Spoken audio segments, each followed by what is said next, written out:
حالات کیسے بھی کیوں نہ ہوں، اگر اللہ پر تمہیں یقین کامل ہے تو وہ کیا کچھ نہیں جو کچھ تم پا نہیں سکتے، وہ تمہیں بہترین سے نوازنے کے لیے بدترین سے ضرور گزارے گا تاکہ تم بہترین کی اصل قدر و قیمت جان سکو۔ پر تم بالکل ہمت نہ ہارنا، کیونکہ ہر گزرتا وقت تمہیں تمہارے آنے والے بہترین کے قریب کرتا چلا جائے گا۔ یقیناً وہ وقت بہت ہی قریب ہے کہ جب تمہارا رب تمہیں خوش کرنے میں کوئی کسر نہیں چھوڑے گا، بالکل ویسے ہی جیسے کہ تم نے اس کی رضا کے لیے اپنی خواہشات کو قربان کرتے ہوئے اپنے صبر سے اسے راضی کرنے میں کوئی کسر نہیں چھوڑی۔ راہیں جدا ہونے سے مقدر جدا نہیں ہوتے، اور جو اس بات کا یقین رکھتے ہیں اللہ ان کے لیے ایسے وسیلے بناتا ہے جو کسی بھی نظر سے گزر نہیں ہوتے۔ حالات سمجھ سے باہر ہو جائیں تو معجزے بھی عقل سے باہر کے ہوتے ہیں۔ سنو تمہیں وہ سب بے حساب دینے کے لیے آزما رہا ہے۔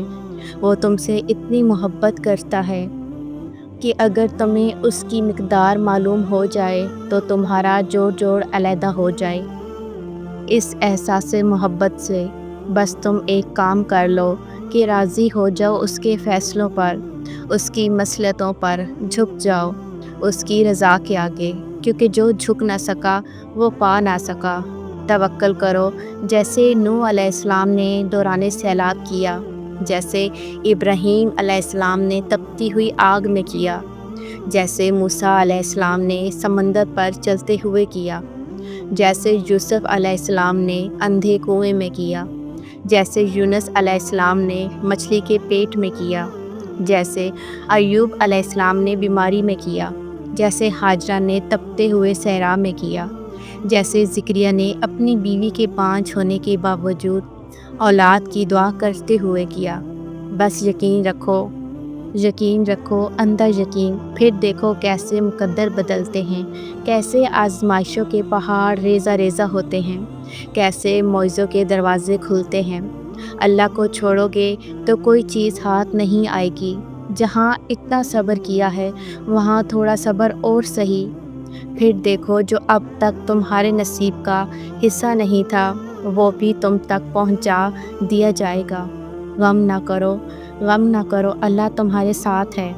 ایک ہار پر اس فتح کو بھول گئی ہو جس سے اللہ نے تمہیں ہمکنار کیا ہے، اس کی رحمتوں کو یاد کرو اور ذہن نشین کر لو کہ تمہارا رب ہر شے پر قادر ہے۔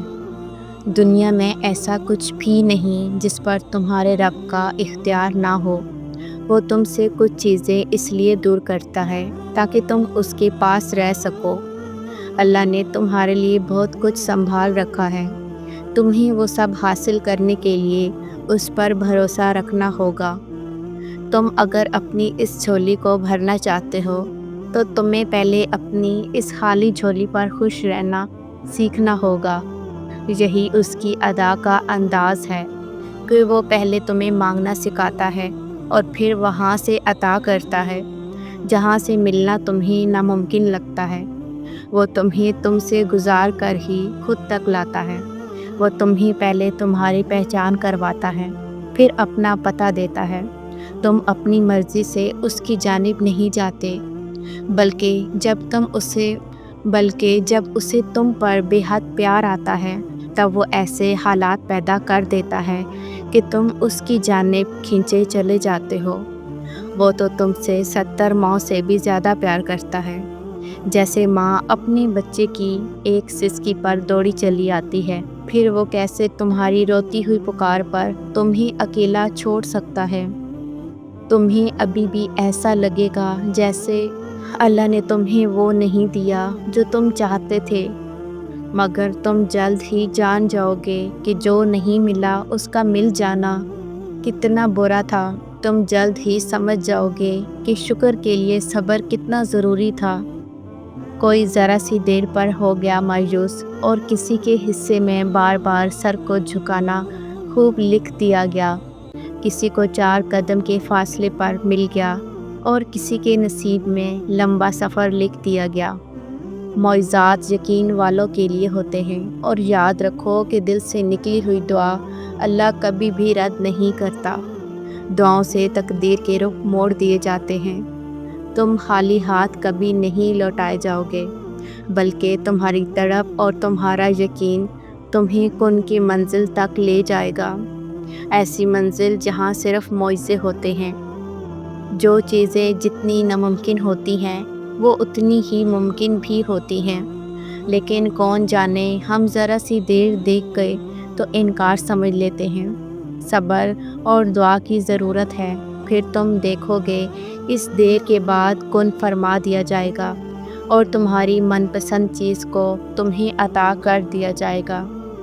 جب آپ کو کوئی راستہ نظر نہ آئے، حالات بالکل ناممکن لگنے لگے اور راستے تنگ نظر آئیں، اور بھی زیادہ یقین سے دعا کرنا، کیونکہ یہی وہ وقت ہے جب سب سے زیادہ ہمارا صبر آزمایا جاتا ہے، اور اس کے بعد ہی ہماری دعا قبول ہونی ہوتی ہے۔ اور ہم نے جیسے باقی امتحان پاس کر لیے، اسی طرح اس امتحان میں بھی کامیاب ہونا ہے۔ اللہ پر توکل رکھ کر، تمہاری اللہ سے لگائی امیدوں پر اپنی سوچوں کے بند نہ باندھو۔ وہ تو رب کریم، رحمان و رحیم ہے، وہ جس نے تمہیں ان دعاؤں کی توفیق عطا فرمائی ہے، وہیں اس چیز کو تمہاری تقدیر کے صفوں میں شامل کرنے پر بھی قادر ہے۔ بس پورے مخلص دل کے ساتھ اس کی رہنمائی اور اس کا کرم طلب کرتے رہو، وہیں تمہارے سب کام سنوار دے گا۔ وہ خاموشیاں بھی سن لیتا ہے، لیکن اسے اظہار ہی پسند ہے اپنے بندے کا۔ جب بندہ کہتا ہے اے میرے رب، تو وہ متوجہ ہو جاتا ہے۔ جب بندہ کہتا ہے تو بڑا رحیم ہے، تو اس کی راہ رحمت جوش میں آ جاتی ہے۔ جب بندہ کہتا ہے اللہ مجھے معاف کر دے، تو وہ معاف کر دیتا ہے، اور جب بندہ گڑ گڑا کر کچھ مانگتا ہے تو وہ قبول کر لیتا ہے۔ اللہ سے اتنا مضبوط تعلق بناؤ کہ جس روز تم اللہ کو آواز نہ لگاؤ، اس روز اللہ فرشتوں سے کہے کہ میرے بندے کی آج آواز نہیں آئی، پتہ کرو اس کا اور میری مدد اس تک لے جاؤ، میرا رحم اس تک لے جاؤ، تاکہ مجھے اس کی آواز آئے اور وہ مجھ سے کہے کہ یا اللہ میں ٹھیک ہوں۔ اور میں نے اپنی زندگی سے یہی سیکھا ہے کہ اللہ سے محبت کر کے کوئی بھی دنیا کی محبت سے خالی نہیں رہتا۔ وہ غنی کر دیا جاتا ہے، مالا مال کر دیا جاتا ہے، اس جہاں کی محبتوں سے بھی اور اس جہاں کی محبتوں سے بھی۔ جزاک اللہ خیر۔